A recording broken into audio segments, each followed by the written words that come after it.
Hello बच्चों, let's read this question. The question says list any 3 advantages and 1 important disadvantages of inbreeding practice in animal husbandry. तो हमको question में पूछ रहा है कि एनिमल हस्बेंड्री में जो इनब्रीडिंग प्रैक्टिस प्रिवेलेंट है उस प्रैक्टिस का 3 एडवांटेज क्या है और एक डिसएडवांटेज क्या है. तो इस क्वेश्चन का की कंसेप्ट है inbreeding in animal husbandry. तो ये एनिमल हस्बेंड्री जो है ये है the agricultural practice of breeding and raising livestock. तो यहाँ पे हम लाइवस्टॉक रेज करते हैं, मतलब वो एनिमल्स को रेज करते हैं जो कि हमारे ह्यूमन वेलफेयर में काम आते हैं, हमको मीट, मिल्क, एग्स ये सब प्रोवाइड करते हैं. तो इनका ब्रीडिंग करवाते हैं हम और इनका पॉपुलेशन बढ़ाकर हम क्या करते हैं, इनसे वो जो प्रोडक्ट्स आते हैं वो लेकर हम उसको एग्रीकल्चरल प्रैक्टिस में यूज करते हैं. तो यहाँ पे जो इनब्रीडिंग का प्रैक्टिस है वो क्या है, वो है breeding between the members of same breed having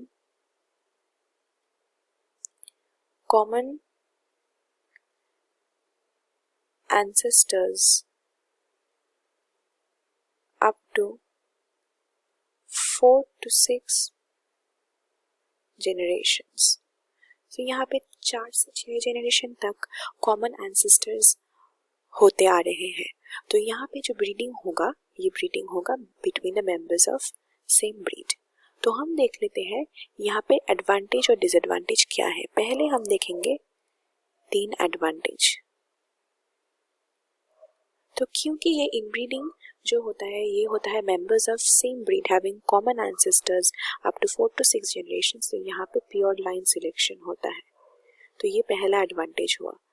pure line selection क्यों एक एडवांटेज हुआ, क्योंकि प्योर लाइन सिलेक्शन में जो डिजायरेबल ट्रेट है वो ऑर्गेनिज्म में फिक्स्ड हो जाता है, बिकॉज ये ट्रेट मेंटेन हो रहा है काफी सारे जनरेशन से. दूसरा एडवांटेज क्या है, ये प्योर लाइन सिलेक्शन होने की वजह से जब ये ट्रेट फिक्स हो रहा है तो इसकी एक एडवांटेज हमको मिलेगा, क्योंकि हम इसको यूज कर सकते हैं सिलेक्टिव ब्रीडिंग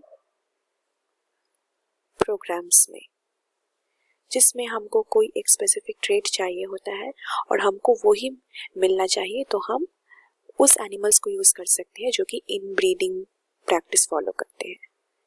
फिर थर्ड जो मोस्ट इम्पोर्टेंट एडवांटेज है वो क्या है, ये इन ब्रीडिंग की वजह से क्या होता है, जो यूजफुल ट्रेट्स होता है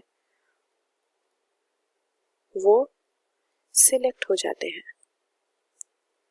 और हार्मफुल ट्रेट्स एलिमिनेट हो जाते हैं.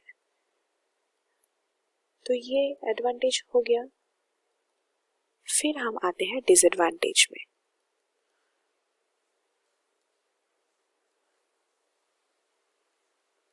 तो क्योंकि ये प्योर लाइन सिलेक्शन है तो ये प्योर लाइन सिलेक्शन होने की वजह से इसका होमोजाइगोसिटी बढ़ जाएगा, क्योंकि सेम कैरेक्टर बहुत सारे जनरेशन से आ रहे हैं.